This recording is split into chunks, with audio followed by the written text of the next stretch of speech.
Hello नमस्कार दोस्तों, स्वागत है आप सभी का आपके अपने चैनल सक्सेस 365 पर। दोस्तों आज से हम शुरू कर रहे हैं रेलवे ग्रुप डी की मैथ की प्रैक्टिस सेट, जिसमें कुछ महत्वपूर्ण प्रश्नों को लिया जाएगा और वो भी अध्यायवार होगा, यानी कि हर चैप्टर से कुछ महत्वपूर्ण प्रश्नों को लिया जाएगा जो हमारे पिछले वर्षों में पूछे गए प्रश्न होंगे, तो जिनकी आने की संभावना बहुत ज़्यादा है। तो चलिए हम शुरू करते हैं।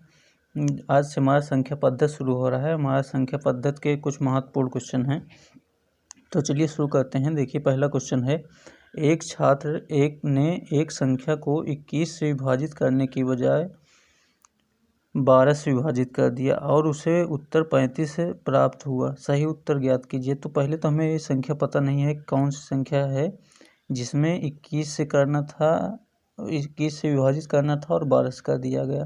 तो ऐसी संख्या को हम मान लेंगे कि वो संख्या थी x। अब क्या करेंगे, जिसे हमें 21 से विभाजित करना था उसे किया गया कितने से, 12 से, और हमारा उत्तर कितना मिला, 35। तो देखिए सबसे पहले अब हमें क्या करना है, हमें वो निकालना है सही उत्तर क्या होगा। अगर हम उस संख्या को 21 से भाग दें तो हमारा उत्तर क्या आएगा। तो पहले तो वो संख्या आपको नहीं पता है, वो संख्या निकालेंगे। तो x का मान निकाल लेंगे। तो x मान कितना होगा, x बराबर 12 गुणे 35। 12 गुणे 35 कितना होगा, 12 पंचे 60, 0, 12 दूनी 24, 32 36, 36 और 6 42। तो वो संख्या हो गई 42, 420। तो अब क्या करना है, हमें सही उत्तर निकालना है। तो 21 से भाग दें तो हमारा सही उत्तर मिल जाएगा। तो 21 से भाग दें तो हमारा उत्तर कितना आएगा, 21 दूना 42, 0। तो सही उत्तर जो है वो आ गया 20। तो चलिए दोस्तों हम अगले प्रश्न पर चलते हैं। देखिए अगला प्रश्न है, किसी प्राकृत संख्या को 4, 5, 6 अथवा 7 से विभाजित करने पर प्रत्येक मामले में एक शेष बचता है, वह सबसे छोटी संख्या कौन सी होगी। तो ऐसे क्वेश्चन को कैसे करते हैं, तो इसमें देखिए लिखा है, किसी प्राकृत संख्या को 4, 5, 6 अथवा 7 से विभाजित करने पर प्रत्येक मामले में शेष एक बचता है, तो सबसे छोटी संख्या कौन सी होगी। अगर कहीं भी सबसे छोटी संख्या की बात आ जाए तो हम क्या करते हैं, सबसे पहले उसका लासा निकालते हैं। तो हम क्या करेंगे, 4, 5, 6, 7 का लासा निकालेंगे और देखिए लासा कितना आएगा, 420। इसका लासा होगा 420। एलसीएम जो है इसका आएगा 420। तो देखिए दोस्तों अब प्रश्न क्या कह रहा है, किसी प्राकृत संख्या को 4, 5, 6 अथवा 7 से विभाजित करने पर प्रत्येक मामले में एक शेष बचता है, वह सबसे छोटी संख्या कौन सी है। तो हमें सबसे छोटी संख्या पता चल गई 420 है, लेकिन कह रहा है प्रत्येक स्थिति में एक शेष बच जाता है। तो अगर आप लोग इसे 4, 5, 6 से भाग दोगे तो 420 से पूरा कट जाएगा, लेकिन ये कह रहा है कि शेष एक बचता है। तो शेष एक बचाने के लिए आपको क्या करना पड़ेगा, इसमें एक जोड़ देंगे। अगर एक जोड़ दोगे आप तो इससे काटोगे तो आपका हर स्थिति में एक आएगा शेष। तो उत्तर कितना हो जाएगा, 421। देखिए ए वाला सही है, 421 उत्तर आ जाएगा। तो चलिए दोस्तों हम अब अगले प्रश्न पर चलते हैं। अगला प्रश्न है, वह छोटी से छोटी संख्या ज्ञात कीजिए जिसको 1456 में जोड़ने पर यह 6, 5 और 4 से पूर्णतः विभाजित हो जाए। तो देखिए दोस्तों इस प्रश्न में क्या करेंगे, वह छोटी छोटी संख्या ज्ञात कीजिए जिसको 1456 में जोड़ने पर यह 6, 5 और 4 से पूर्णतः विभाजित हो जाए। तो सबसे पहले क्या करेंगे, छोटी छोटी संख्या लिखा है और लिखा है 6, 5, 4 से पूर्णतः विभाजित हो जाए। तो छोटी संख्या लिखा है, इसका मतलब इसका लासा निकालना है। लासा किसका निकलेगा, 6, 5 और 4 का लासा निकालते हैं। एलसीएम इसका हो जाएगा 60। अब देखिए दोस्तों ये क्या कह रहा है, 1456 में ऐसी कौन संख्या है जिसे जोड़ दी जाए तो ये 6, 5, 4 से पूर्णतः विभाजित हो जाए। तो क्या करेंगे हम, 1456 को 60 से भाग दे देंगे। अब इसमें शेष हमारा कितना आएगा, 6 दूनी 12, 120, 25, 6 दूनी 12, यानी कि इसमें शेष आ जाएगा 16। तो देखिए दोस्तों अगर शेष 16 आ गया तो इसमें ऐसी कौन सी संख्या जोड़ दें कि ये 60 बन जाए, जिससे ये इससे कट जाए। तो ऐसी संख्या कौन सी है? 44। अगर 44 को 16 में जोड़ देंगे तो ये 60 बन जाएगा और इस 60 से कट जाएगा, तो ये पूर्णतः विभाजित हो जाएगा। तो उत्तर हमारा हो गया सी। चलिए दोस्तों, हम अगले प्रश्न पर चलते हैं। देखिए अगला प्रश्न है, यदि 3x² + ax + 4x - 5 से द्वारा पूर्णतः विभाज्य हो तो a का मान ज्ञात कीजिए। अगर देखिए दोस्तों x - 5 से पूरी तरह विभाजित है तो हम क्या करेंगे, x - 5 बराबर 0 मानेंगे और x का बराबर हो जाएगा 5, क्योंकि ये इधर जाएगा 5 इधर चला जाएगा तो ये प्लस में हो जाएगा, तो x का मान आ जाएगा 5। अब देखिए दोस्तों x का मान इस पर रख दीजिए तो हमारा उत्तर आ जाएगा 3x की जगह कितना है 5² + a × 5 + 4। अब देखिए इसको हमने 0 माना था, x - 5 बराबर 0 माना था, तो इसको भी 0 मान लीजिए। तो अब क्या करेंगे, 5 का वर्ग कर दीजिए, 5 × 25, 25 × 3 यानी कि 75 + 5a + 4 बराबर 0। तब इसे हम हल कर लेंगे, हमारा उत्तर आ जाएगा। तो देखिए दोस्तों 75 4 हो जाएगा 79 + 5a बराबर 0। अब क्या करेंगे, हम 5a को इस तरफ रखेंगे, बराबर 79 है तो 79 उधर चला जाएगा तो माइनस में हो जाएगा 7 9 79। अब देखिए a का मान निकालना है हमें, a बराबर हो जाएगा -79/5। तो अब इसे हल कर लीजिए, इसका उत्तर आ जाएगा। तो देखिए दोस्तों इसका उत्तर होगा हमारा a बराबर -15.8, ये इसका उत्तर हो जाएगा। तो चलिए दोस्तों अब हम अगले प्रश्न पर चलते हैं। देखिए अगला प्रश्न है, यदि पहली संख्या और दूसरी संख्या तीसरी संख्या की तुलना में क्रमशः 25% और 50% से अधिक है तो पहली और दूसरी संख्या के बीच अनुपात क्या है। तो सबसे पहले क्या करेंगे, हम मानेंगे तीसरी संख्या को, क्योंकि कह रहा है पहली संख्या और दूसरी संख्या तीसरी संख्या की तुलना में 25% और 50% ज़्यादा है। तो सबसे पहले अगर तीसरी संख्या को मान लेंगे तो हमें आसान हो जाएगा पहली संख्या और दूसरी संख्या को मानना। तो देखिए पहली संख्या हो गई 100, तब कह रहा है पहली संख्या तीसरी संख्या की 25% अधिक है, यानी कि अगर कोई भी प्रश्न को हल करना है या प्रश्न में हो तो हम उसे 100 मानेंगे तो आसानी से हमारा उत्तर आ जाता है। तो हम सबसे पहले क्या मान रहे हैं, तीसरी संख्या को 100 मान ले रहे हैं। तो हमारी दूसरी संख्या हो गई 125, क्योंकि ये दूसरी संख्या तीसरी संख्या से 25% ज़्यादा है। और तीसरी संख्या क्या हो गई, दूसरी संख्या क्या हो गई, हमारी दूसरी संख्या हो गई 150, क्योंकि ये 50% ज़्यादा है। तो ये हो गई हमारी तीसरी संख्या, ये हो गई पहली संख्या और ये हो गई दूसरी संख्या। अब कह रहा है कि पहली और दूसरी संख्या के बीच अनुपात क्या है। तो देखिए पहली संख्या कितना है 125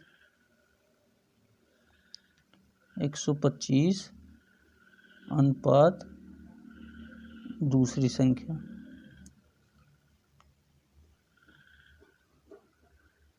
तो देखिए इसे हम काट दे रहे हैं, 25 × 5 125 अनुपात 25 × 6 150। तो हमारा उत्तर क्या हो जाएगा 5:6। 5:6। तो चलिए हम अगले प्रश्न पर चलते हैं।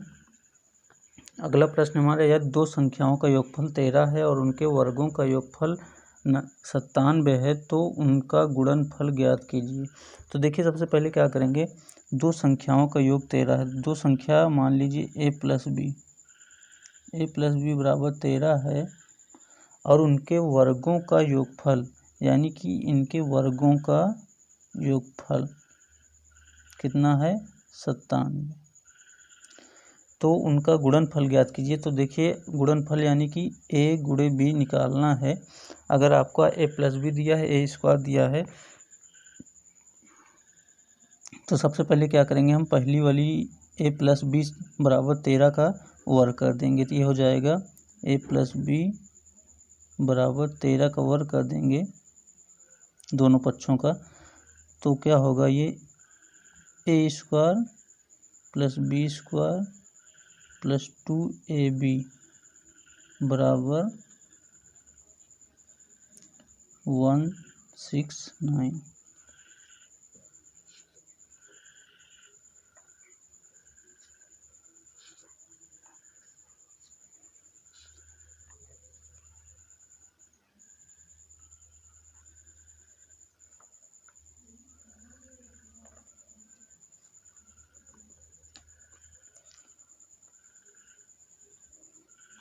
तो देखिए इसे हम हल कर लेंगे। हमें निकालना है ए प्लस बी, ए गुणे बी यानी कि इसका मान निकालना है। तो देखिए ए स्क्वायर प्लस बी स्क्वायर बराबर कितना है 97।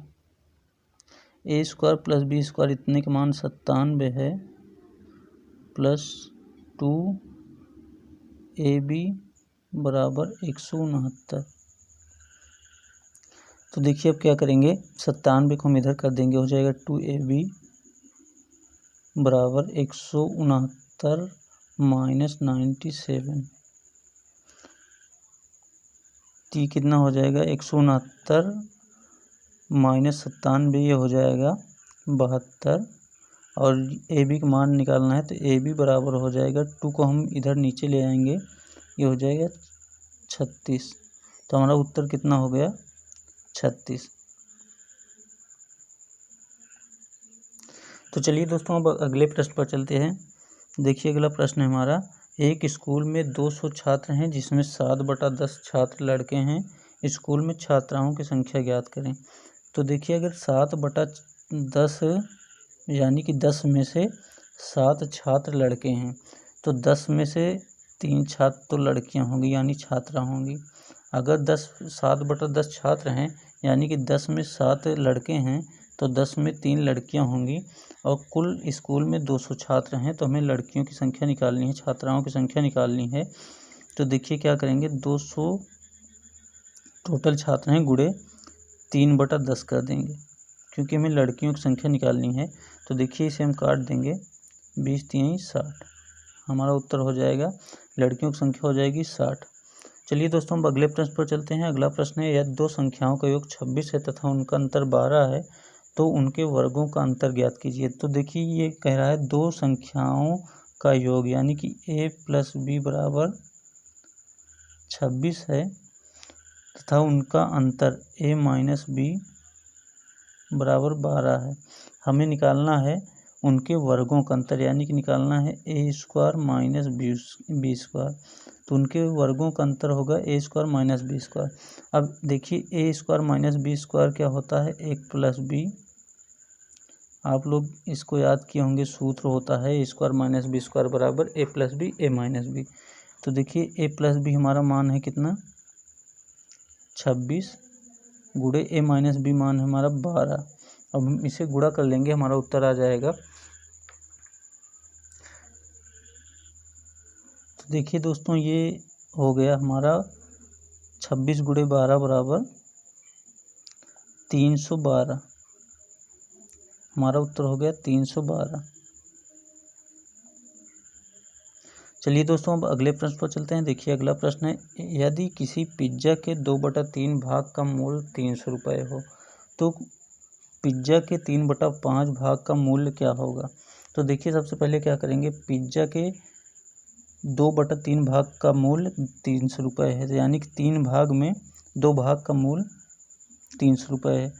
2/3 भाग बराबर 300 रुपये।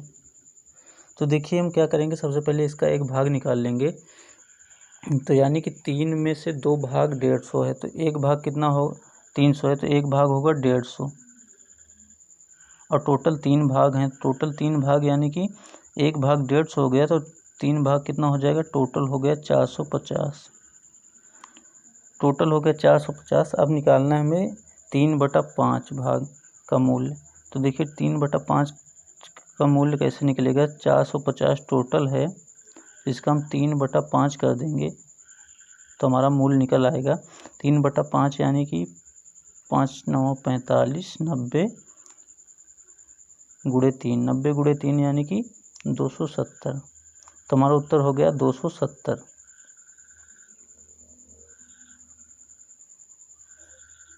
चलिए दोस्तों अब अगले प्रश्न पर चलते हैं। देखिए अगला प्रश्न हमारा, मूल्यांकन करें कि √30 प्लस √30 प्लस √30 अनंत तक गया है, तो इसका उत्तर क्या होगा। देखिए हमने एक वीडियो भी बनाया था इस पर, तो हमारा उत्तर हो जाएगा, अगर इस तरह की संख्या कोई है तो जो बीच में संख्या लिखी है जैसे 30 लिखा है, तो इसका क्या करेंगे, ऐसा गुणज ढूंढेंगे जिनके बीच में अंतर 1 का हो और गुणा करने पर 30 आ जाए। जैसे 6 गुणे 5, देखिए इनके बीच का अंतर 1 होगा और ये संख्याएं क्रमशः होती हैं, तो ऐसी संख्या ढूंढना है हमें।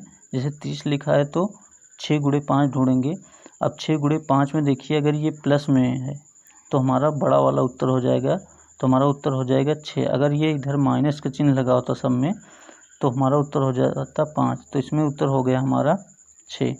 चलिए दोस्तों अब अगले प्रश्न पर चलते हैं। देखिए अगला प्रश्न हमारा, 4523 की घात 16/32 गुणे 2224 घात 16/32 गुणे 3225 की घात 16/32। तो हम क्या करेंगे, इसमें इकाई का अंक निकालना है। देखिए हम इसे लिख सकते हैं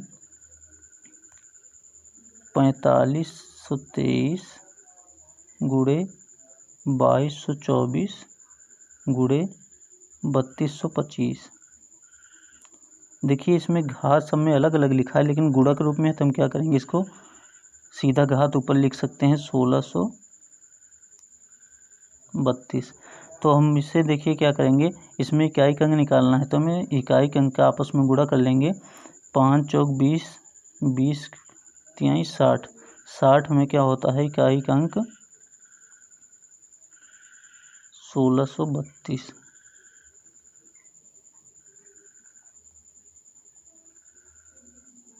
तो देखिए 60 में इकाई का अंक 0 है, अगर इकाई का अंक 0 है तो उसकी कोई भी घात करो उत्तर 0 ही आएगा, तो हमारा उत्तर जो हो जाएगा वो होगा 0। इसमें इकाई का अंक आएगा 0। आप लोगों को इसे हल करना ही नहीं था, सीधे आपका उत्तर देख लीजिए, 5 चौक 20 हो गया। अगर ये 5 लास्ट का इकाई का अंक आपस में गुणा कर दीजिए, 5 चौक 20 हो गया, 20 में इकाई का अंक 0 है, तो आपको इसको हल करने की ज़रूरत ही नहीं है कि इकाई का अंक 0 ही होगा, तो हमारा उत्तर हो जाएगा बी वाला। तो चलिए दोस्तों अब अगले प्रश्न पर चलते हैं। देखिए अगला प्रश्न हमारा क्या है। देखिए अगला प्रश्न है, 213 की घात 6 का अंतिम अंक क्या होगा। अंतिम अंक यानी कि इकाई का अंक। तो सबसे पहले बता दें कि अगर इकाई का अंक 3 है तो इसका 6 बार आप गुणा कर दीजिए, आपका उत्तर आ जाएगा। 3 त्रिक का 9 त्रिक 27, 27 का 7 त्रिक 21, 21 का 1 गुणे 3 3, 3 त्रिक का 9, यानी कि इसका उत्तर हो गया हमारा 9। लेकिन अगर आप लोगों को ऐसी बड़ी संख्या दे दी जाए तो आप क्या करेंगे, तो देखिए सबसे पहले क्या करेंगे, इसमें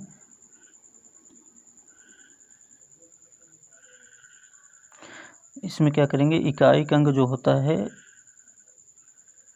जैसे इकाई का अंक 3 लिखा है तो 3 की घात क्या करेंगे, ऊपर जितना 6 घात लगी है तो उसमें 1 कम कर देंगे, 1 कम करके लिखेंगे। उसके बाद जितना घात आए, जैसे 6 है तो 6 को 5 कर देंगे, उसके बाद हम इसे 4 से भाग देंगे।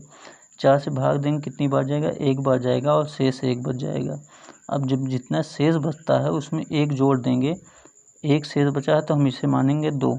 अब जितनी इकाई के इसमें इकाई का अंक है उसकी घात हम उतना कर देंगे जितने इसमें शेष आया है, उसमें 1 जोड़ के 3 की घात 2 लगा देंगे, तो हमारा उत्तर सीधा पता चल जाएगा, 3 त्रिक का 9।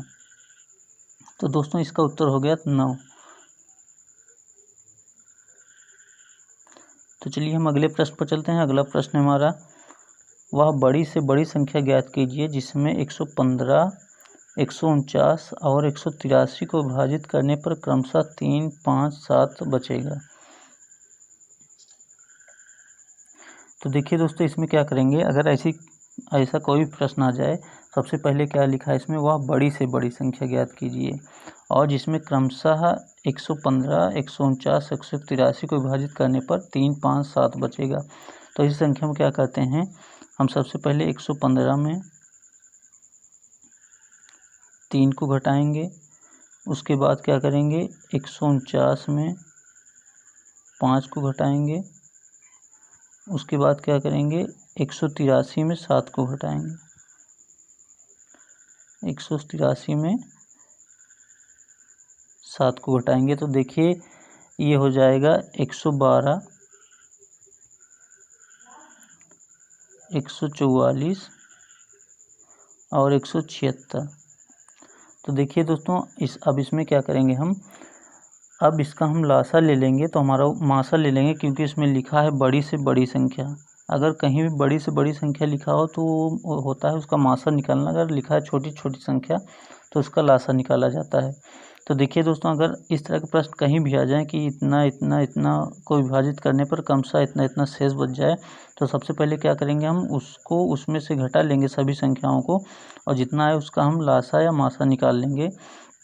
तो इसका हम मासा निकालेंगे तो हमारा उत्तर हो जाएगा HCF बराबर हमारा हो जाएगा 16।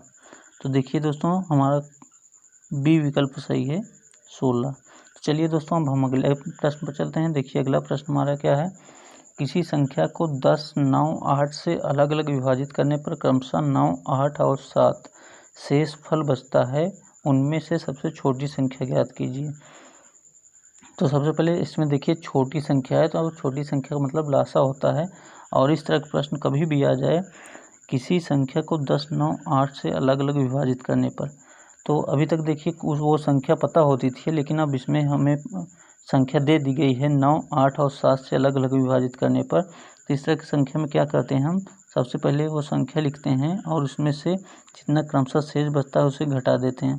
देखिए इसमें घटाने पर क्या होता है, हमेशा जो उसका अंतर होता है वो सेम होता है, एक ही होता है। जैसे कि 9 में से 8 घटाएंगे 1, 8 में 7 घटाएंगे 1, यानी कि इसका जो क्रमशः शेष इसको घटाने पर जो अंतर होता है वो एक ही होता है। अब देखिए इसमें लिखा है वह छोटी छोटी संख्या कौन सी होगी। छोटी संख्या के लिए क्या करते हैं, हम इसका सबसे पहले लासा निकालते हैं। तो इसका लासा कितना हो जाएगा, इसका लासा हो जाएगा 10, 9, 8 का लासा हो जाएगा 360। अब देखिए जितना अंतर हो इसमें सब में वो उसे हम घटा देंगे तो हमारा उत्तर मिल जाएगा। इसमें अंतर है 1 का, तो 360 में 1 घटा देंगे तो हो जाएगा 359।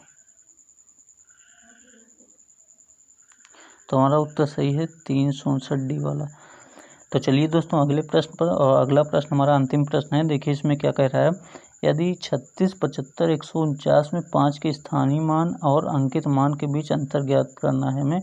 तो देखिए तो हमें सबसे पहले 5 का स्थानीय मान निकालना है। देखिए 5 का स्थानीय मान, 5 के बाद 3 संख्या है तो हमारा स्थानीय मान क्या हो जाएगा 5000।